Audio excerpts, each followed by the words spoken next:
Сохраним память о подвиге героев Великой Отечественной войны. В 1943 году у нас уже вызывали нас на все овощи. Вот.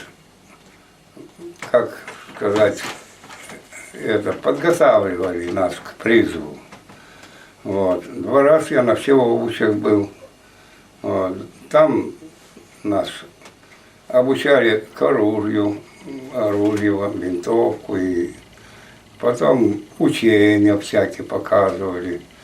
А в августе, вот, последний раз я был, нас вызывали на Всеволожск, сказали, что вроде у нас группа была с нашей деревни 18 человек, наша группа, вот.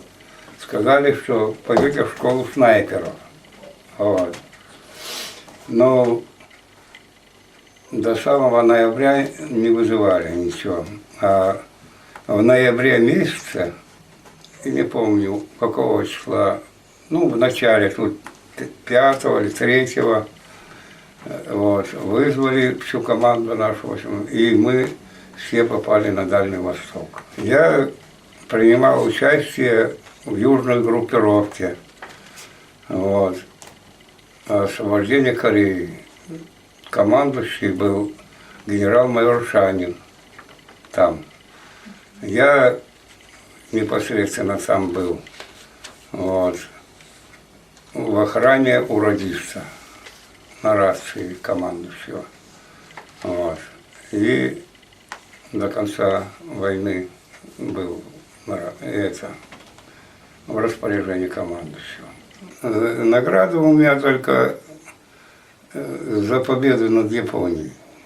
И была еще за освобождение Кореи.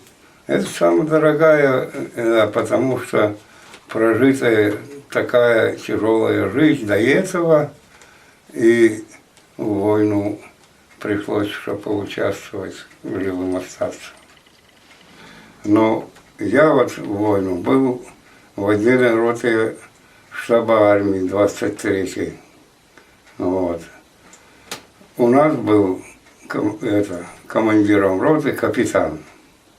Вот. Наше дело было, где сопровождать командование, где разведка даже делали. А мы вот были, относились к 25-й армии.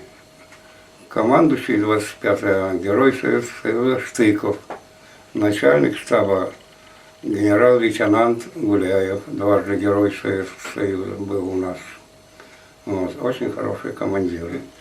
Шли по Корее, мы несколько городов освобождали. Вот. Первое время возьмешь город, ни души нету. А после уже понял Леня, что мы не трогаем никого, не расстреливаем, ничего. Вот.